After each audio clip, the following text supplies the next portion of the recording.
We're moving into your parents' house. They've moved to the countryside, right? So that mansion is ours now. What are you talking about? My name is Jill. I'm approaching my 30s. I have a good relationship with Jeff, whom I married a few years ago, and my in-laws who live nearby are very kind people. I get along well with my biological parents and lead a peaceful life. At some point, my parents, who had lived in New York for a long time, decided to retire in a remote part of the countryside. The city is indeed too noisy. It's inconvenient, but the countryside life suits us better. Although we lived in the city because of my father's job, my parents were raised in the countryside. If they wish to return to the countryside, I have no reason to object.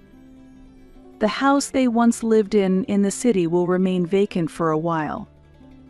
So I decided to take over the management occasionally and sent my parents off to the countryside, but this led to an unexpected problem.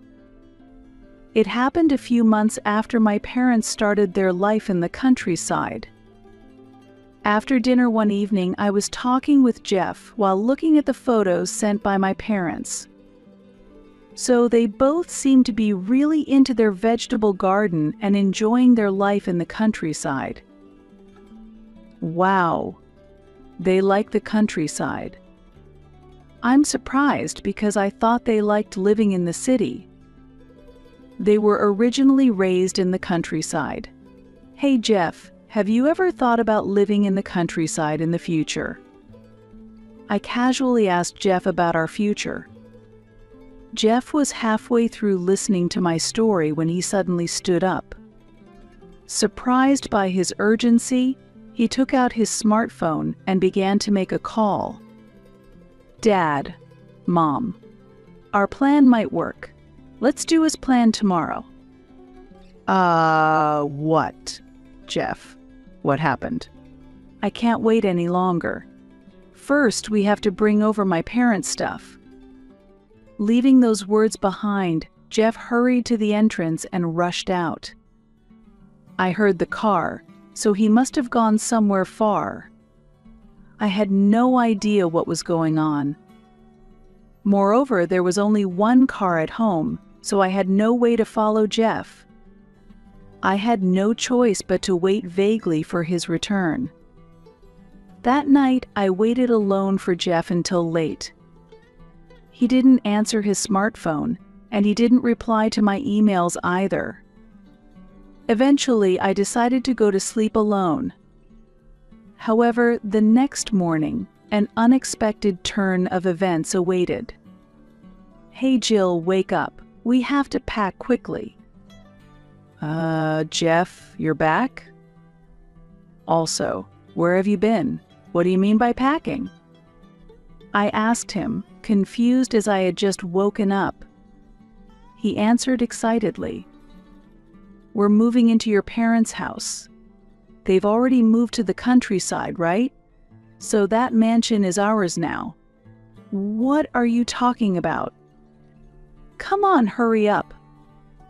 Let's start with my stuff. You start packing too. My parents will come to help us soon. Rubbing my eyes, I managed to understand that Jeff wanted to move. Judging by the keywords like countryside and mansion, it seems he is aiming for the residence where my parents once lived. Normally, I would avoid discussing this with others, but my childhood home, my parents' old house, is a luxurious mansion worth $1 million. Before I could respond to this realization, Jeff grabbed his luggage and hurriedly left the house. Within a few minutes, my in-laws arrived at our house. Jill, have you finished packing yet? Well, I suppose you won't need much of your stuff. That's right. Since she's going to live with as a daughter-in-law, she wouldn't need much. 2 sets of summer clothes and 2 sets of winter clothes should be enough, right? dispose of everything else and come. The room in the shoe area right next to the entrance will be enough for you, right? Make sure to bring minimal belongings. Come on, how long are you going to daze around? Why don't you hurry up and come to the new house? Our stuff was already brought over yesterday. My in-laws, who had been kind until then, began saying strange things. What are you talking about? When I asked in a lowered voice due to their sudden rude remarks, they replied, "We mean exactly what we said. From today, you are working in our house as a maid. Of course, do continue working outside as usual, but we'll manage your salary, so be prepared for that." Why? Both of you, what has happened? You have been so kind until now. I still tried to hope this was a nightmare. No, I wanted to believe it was a nightmare. But as if to shatter that hope, they declared, "We were kind to you because we were after your wealth. We were considerate because your parents are wealthy. It's been tiring to pretend all these times, but now we can drop the act altogether." That's right. Your parents aren't planning to come back from the countryside, are they? Then you should serve us from now on. The reason they had been kind to me was due to my family's wealth. Indeed, honestly, my family is financially better off than an average household. But to think that my in-laws saw us in such a way. Ah, Jill, have you finally woken up? And you haven't packed yet? Well, never mind. We didn't plan to take your stuff anyway. Anyway, can you help us unpack at the new house? Although I was still dazed due to the shock, Jeff spoke to me in the same way. I understood then that Jeff was also after my wealth, just like his parents. However, there were 3 of them, and resistance was impossible. I was put in the car and taken away to my parents' residence. The biggest room is mine, as I am the master of the house. Jill, don't enter it unless you're cleaning. I'll take the hobby room for myself. It has plenty of bookshelves, and I've always been envious of it. Then, I guess I'll use the room that used to be the study. Studying is a man's dream after all.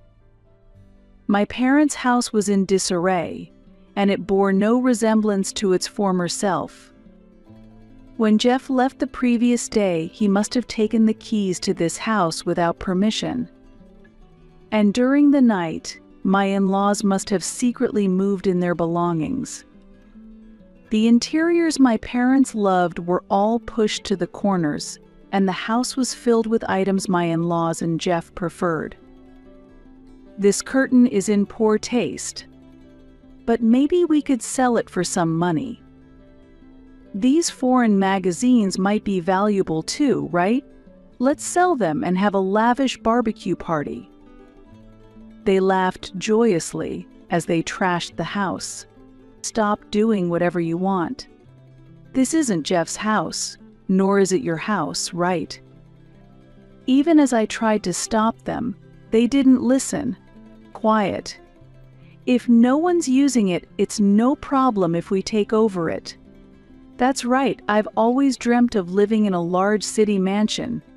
Anyway, can you mop the whole house? The robot vacuum is fine, but a mop suits you better, Jill. Watching the house I grew up in being destroyed, I felt a deep despair. Why is it being destroyed so carelessly? Still, I cannot give up here. My parents have moved to the countryside, but I must protect this house. Do you really think it's okay to do as you please like this? Huh? Why are you acting so high and mighty? This house is mine now. I can do whatever I want in my own house. When I confronted Jeff, he acted as if he owned the place. I'm truly shocked. You all don't understand anything. Completely fed up, I decided that showing evidence would be more effective than arguing.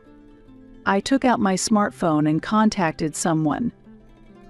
What are you doing? Don't tell me you're asking for help from your parents in the countryside. That's pointless. By the time they come from the countryside, this house will already be ours. From now on, we will change this house into ours completely, so there's no turning back. They seemed to think I was trying to say something to my parents, but I left their misunderstanding unaddressed. There was no need for me to correct them. After all, the truth would soon come to light. And as I expected, everything was resolved in 10 minutes. Jill, sorry to keep you waiting. Nick. Sorry for calling you out of the blue. No need to apologize. Nick? What are you doing here? Seeing that I had called my brother Nick, Jeff turned pale. Nick then looked sternly at Jeff. Jeff, what is this all about? Can you explain? Well, you see. The moment Nick arrived, Jeff's face turned ashen. And there was a good reason for that. Nick was, in fact, a benefactor to Jeff. A few years ago, during an economic downturn, Jeff had lost his job. He had no particular qualifications and had a hard time finding a new workplace.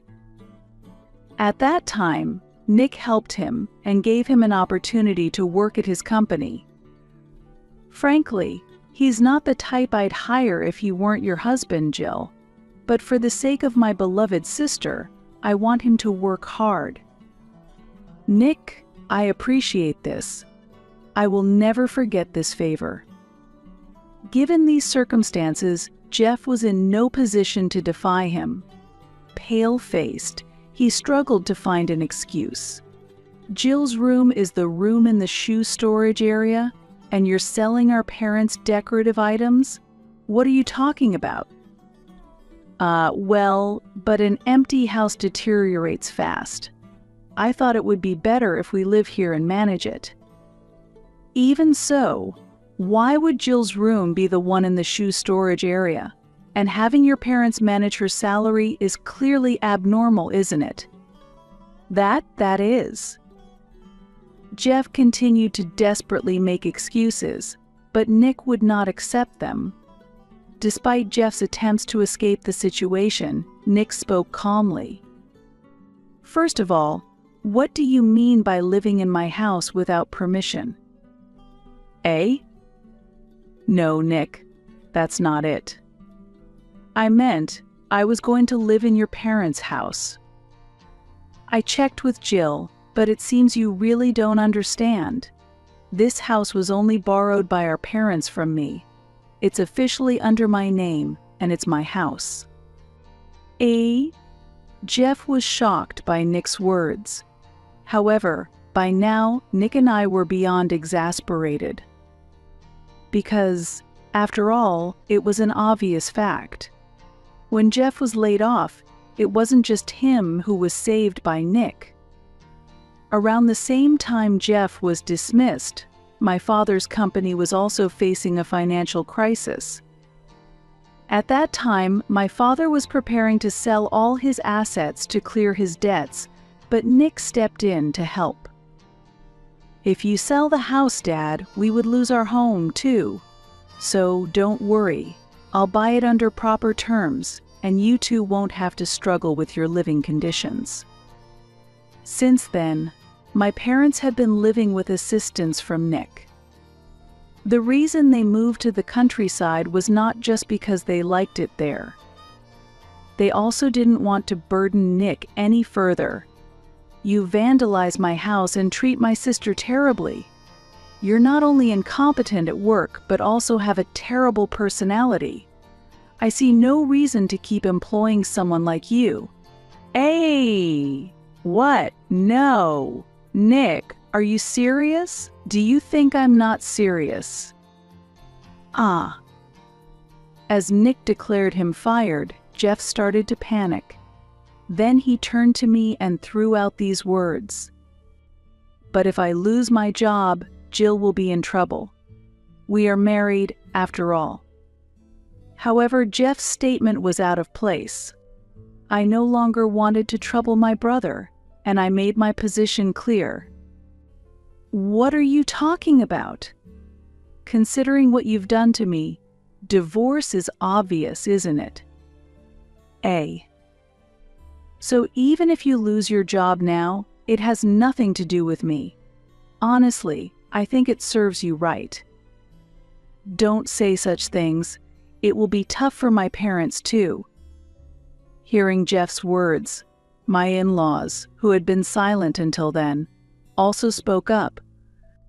That's right. Jill is kind-hearted. She wouldn't do such a thing. We had a good relationship, didn't we? Did you forget what you said to me this morning? Do you really think I would worry about your future now?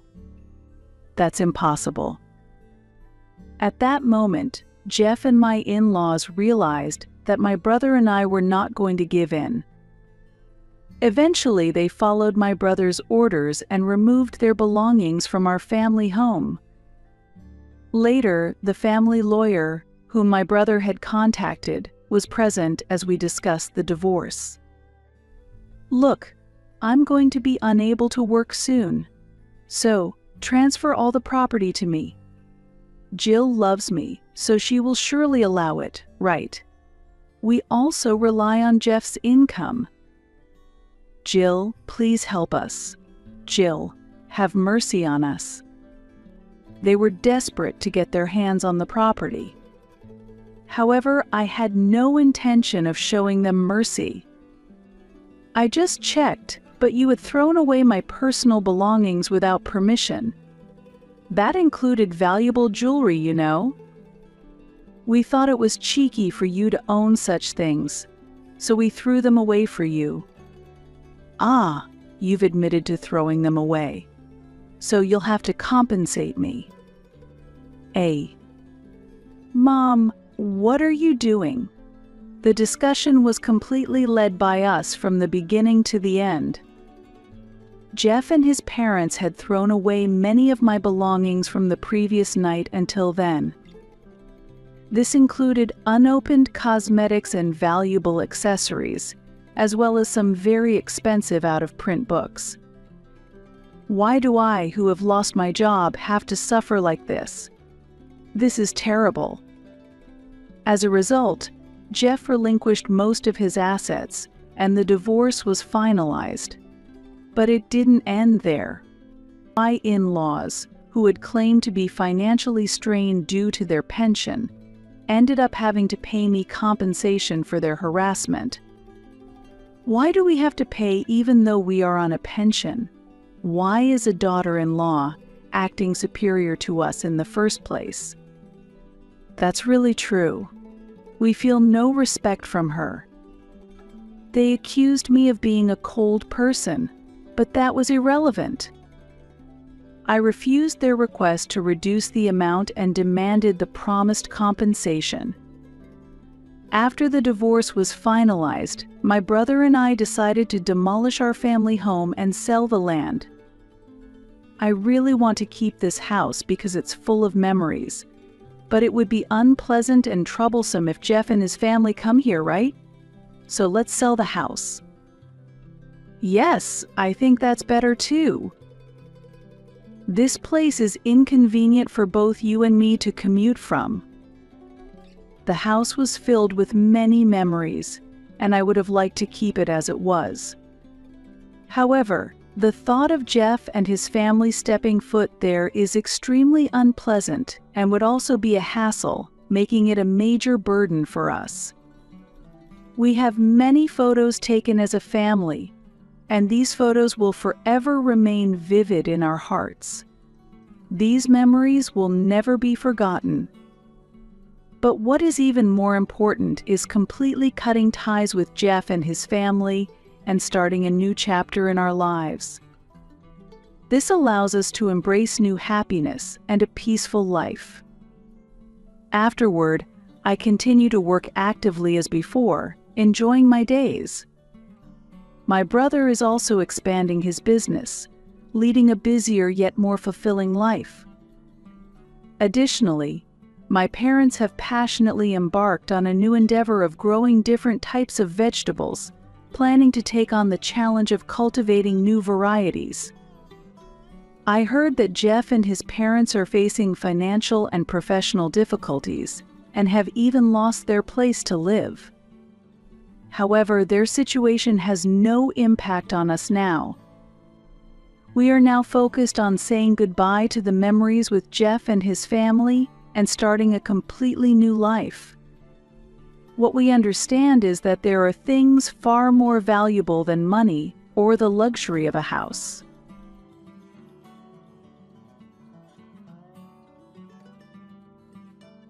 My name is Kristen, and I am currently working from home as an illustrator.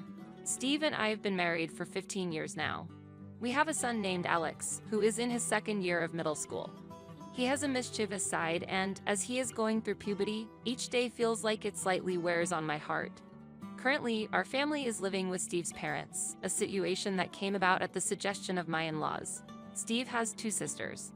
One is married and has left home, while the other remains unemployed and mostly stays in her room. We agreed to live together following their request for support. However, this living arrangement has become a significant source of stress for me. Initially, my in-laws were kind, but over time, they began to become more demanding. When working from home, I am criticized as if I were just playing around, and when doing housework, I am told to clean more thoroughly. Without understanding my work from home situation, attempts to explain are dismissed as making excuses. As a result, I have given up on trying to convince or explain to them. I have explained the situation to my husband and asked for his intervention more than once or twice. When Steve spoke to his parents about my work, they dismissed it, saying, "It probably doesn't turn much, and it's just play, not work," and he did not argue further. It's clear I am not just playing around. I have seriously acquired clients, and while my annual income was $50,000 when we got married, it has now grown to $100,000, and I work with numerous companies. I believe Steve understood this, but his true feelings remain unclear. This situation has continued for 15 years, but I do not intend to endure it indefinitely. I have been secretly saving money, and I am close to reaching my goal. Once the goal is achieved, I plan to buy a luxurious high-rise condo and start a new life there with Steve and Alex. Steve agrees with this plan, and I am looking forward to a promising future. "Steve, we're almost at our target amount," I said to my husband, who was browsing on his phone in bed after finishing housework and work. He glanced at me and responded with a lackluster His reaction disheartened me, and I lost the energy to continue the conversation, sighing deeply. "Don't you like it?" "It's not that I don't like it. I'm just wondering how to tell my parents," Steve murmured while fiddling with his phone. Indeed, we have not yet informed his parents about our plan to purchase the condo. However, I was not deeply troubled by this matter. I thought that once the condo's paperwork was advanced to a stage where cancellation was impossible, his parents would have no choice but to accept it. This turned out to be the right approach. After a few months, I managed to save the target amount and successfully acquired the high-rise condo, which is in Steve's name. Although I earn more, the uncertainty of my home-based work made us decide it was safer to have the property in his name, as he has a relatively stable job. Preparations went smoothly, and as the moving day approached, we decided to inform his parents about the move and the purchase of the condo. They were surprised when they learned about the condo, but ultimately raised no objections. A few days after the discussion, we moved into the luxurious high-rise condo as planned and started our new life as a family of 3 for the first time since our marriage. We managed to acquire a spacious home with a 5-room layout, including a bedroom for us, a room for Alex, and a workspace for me, where I can comfortably progress my work with no issues. We were enjoying our happy times when, shortly after moving, a request came from a well-known company I contracted with asking me to visit their office. The company is quite a distance from our current high-rise condo, requiring an airplane flight to visit. Moreover, a day trip would be challenging, necessitating an overnight stay. Despite this, I was required to stay at the company for about 3 days, engaging in various meetings that necessitated illustration work. Consequently, I arranged a 4-night, 5-day schedule, shared the information with my husband, Steve, and departed for the state where the company is located a few days later. The meetings with the company concluded smoothly, and I returned to our high-rise condo the following day. Exhausted, I bought some prepared food on my way home and arrived around 6 p.m. Since it was a holiday, I expected Steve to be home. However, upon opening the front door, I discovered several unfamiliar shoes lined up, which at first made me think Alex's friends had visited. But it was clear those weren't the shoes of youngsters.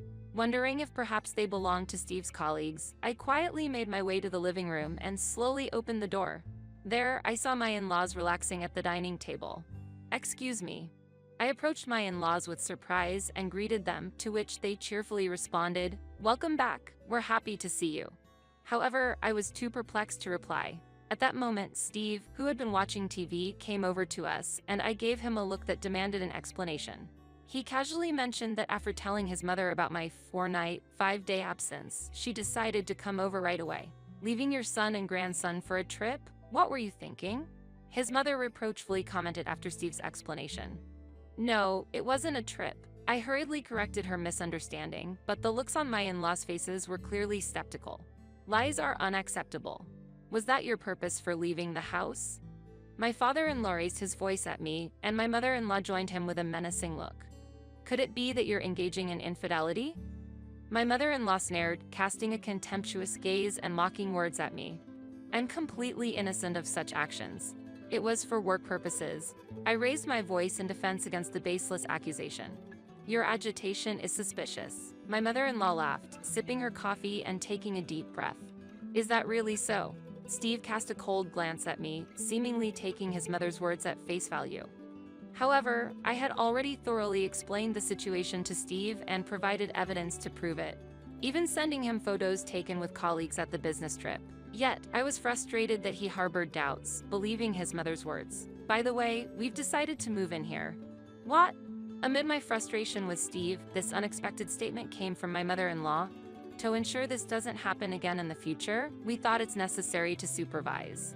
We've also started the process of selling the house. Moreover, we've changed the ownership of this condo into Dad's name."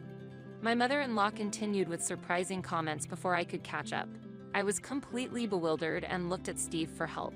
He avoided my gaze, clearly confused. "What do you mean you've changed the ownership? That's not something simple, is it?" Seemingly amused by my distress, my mother-in-law looked at me with a smile. "The process wasn't that complicated." As if avoiding further explanation, she stood up and left for the living room where the TV was. At that point, I could only rely on Steve. Later, I took Steve to the bedroom to urge him to explain the situation, but he began to speak reluctantly. It turned out my in-laws had taken a liking to the high-rise condo on the day they visited and decided to move in immediately. Furthermore, considering that Steve's sister would be left with nothing, they preferred to invite her in as well rather than her having nothing. Steve, not fully understanding the details, had casually agreed and changed the ownership to his father's name during my absence. As a result of the change in ownership, we were faced with inheritance and gift taxes. However, my in-laws did not have the funds to pay these taxes, and we ended up having to use our savings to cover the cost. The savings were intended for my son Alex's future, considering the inevitable expenses that would arise. I couldn't help but feel a boiling rage towards my husband Steve and my in-laws for what they had done. However, dwelling on what had already happened was futile, so I had no choice but to accept it. The thought of parting ways with Steve crossed my mind with the resumption of living with my in-laws and sister-in-law, but considering Alex, I couldn't make a clear decision. We returned to the same life with my in-laws as before. Days of mental strain revisited me, but fortunately, work kept me busy enough not to dwell on it much. However, a significant event that would decide my feelings occurred. A month after my in-laws and sister-in-law started living with us, I was once again asked to participate in a meeting with that company. This time it was supposed to be short, requiring only an overnight stay. Despite hesitations due to the presence of my in-laws, it was still part of my work. In discussions with Steve, the initial accusations of infidelity raised by my mother-in-law were brought up, but after promising communication with the company, post-visit activities, and photo sharing, it was eventually agreed that I could go without any issues. So, I'll be leaving now. I greeted my mother-in-law, who was relaxing in the living room on the day of departure, but received no response. My father-in-law, watching TV, glanced at me for a moment but returned to his screen without showing much interest. Without saying anything more to them, I left the high-rise condo. After completing the meeting, I returned home the next afternoon. "I'm back," I announced to my in-laws in the living room, then immediately headed to my office to resume work. However, the room was empty, with many of the materials that were supposed to be there gone. At first, I couldn't understand the situation and why everything had disappeared, but I quickly realized it was the work of my in-laws and confronted them. "Mother, all the materials in my office are gone. Where did you put them? What are you making such a fuss about?" she retorted when I hurried into the room, momentarily taken aback but then starting to sip her tea with an accustomed demeanor. "Those books and documents, they were essential for my work. And that work? Filled with drawings that don't seem practical?" Despite my earnest explanation, my mother-in-law laughed dismissively, unwilling to listen. "Those were very important to me. Where did you put them? You're so noisy." "We've already disposed of them," she said that while showing annoyance and eventually admitting to throwing them away. I was speechless at her words, finding myself unable to say anything more to her. "Mia needs her own room. She can't always be with us." My mother-in-law explained that after moving, there wasn't enough room, so my sister-in-law had been sharing with my in-laws. However, exhausted by my sister-in-law's late-night activities, my in-laws decided without consulting me to give her my office, which stored materials and artwork crucial for my work. These were of immeasurable value to me. Hearing that my things were disposed of, I silently returned to my office from the living room. How much time had passed? While lying on the floor, devoid of motivation, Alex came into the room. "Mom, is something wrong?" Noticing Alex had come home and it was already dark outside, I responded, Yeah, I'm fine. Welcome back." After he opened the door and saw the state of the office, he looked at me silently. "Did something happen?" While puzzled by his reaction, I asked with a smile, only for him to look back at me seriously.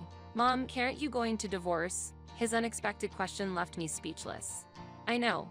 Grandma and Grandpa have been harsh on you, and Dad isn't supporting you, right?" Alex stood in front of me, turning on the light and sitting down on the floor.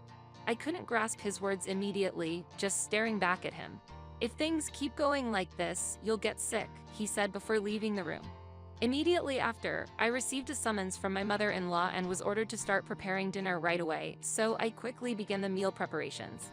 Even while cooking dinner, the words my son Alex had uttered were racing through my mind. I had been postponing the decision to divorce, considering my son, but never expected him to actually bring up the subject of divorce. The fact that my son made such a statement was a huge shock to me. However, that incident solidified my decision to divorce, and the next day, I promptly obtained a divorce form from the city hall.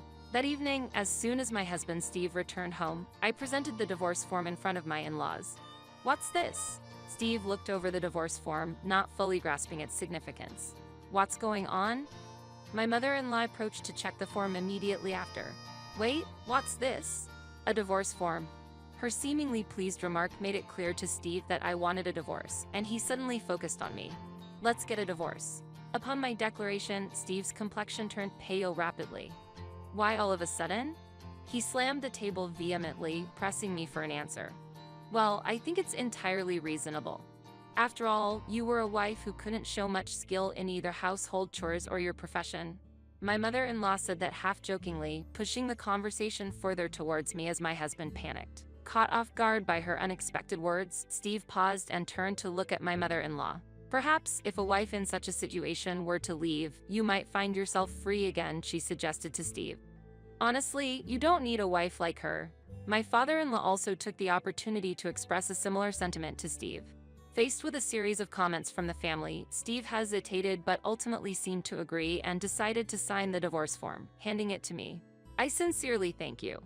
I took the signed divorce form and went to my son Alex's room, expressing deep gratitude. Upon opening the room, Alex was immersed in studying or something else, concentrated at his desk.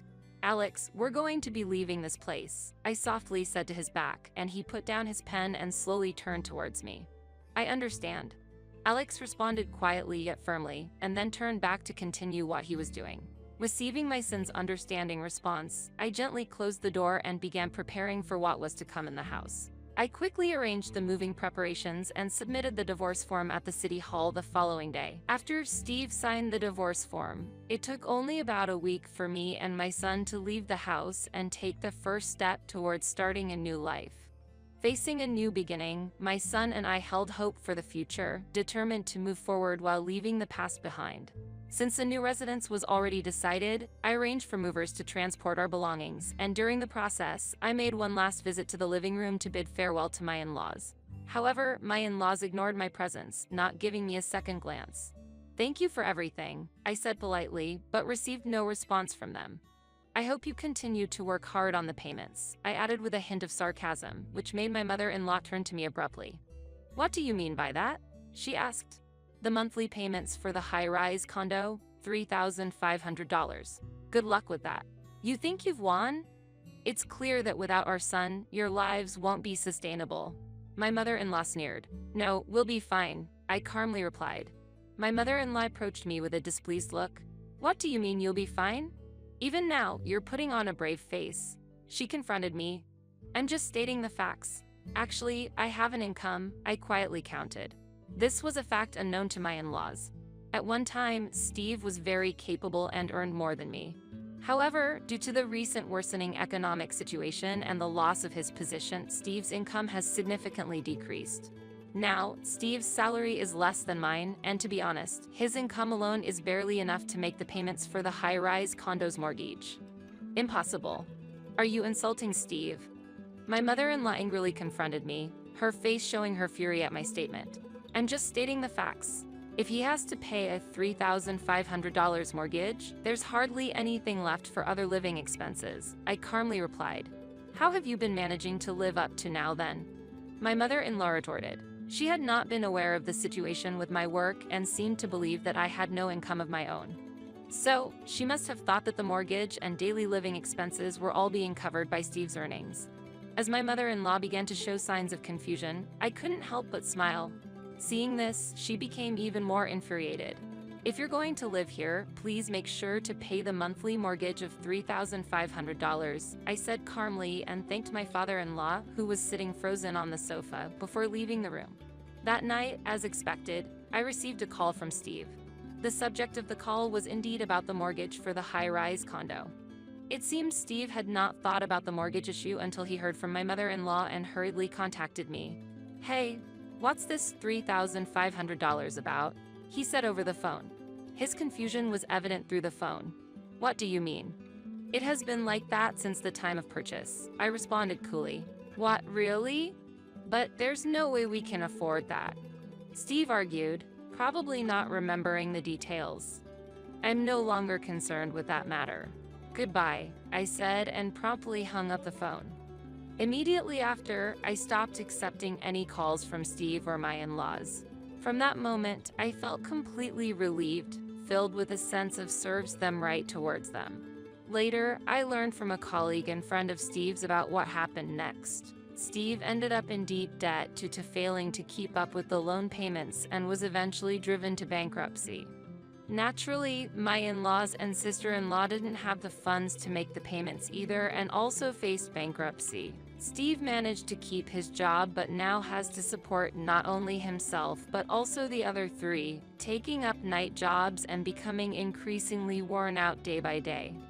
Moreover, Steve has reached the point of asking for financial assistance at work, completely ruining his credibility. Even former friends, including those from work, now avoid any association with him. There were even demands from Steve's parents for severance pay, indicating they were pushing him to quit his job, which only highlights the dire situation they're in. Perhaps this is their comeuppance for underestimating my profession and coveting the luxurious high-rise condo without knowing anything. Now, I live comfortably with my son, focused on my work, and feeling incredibly happy.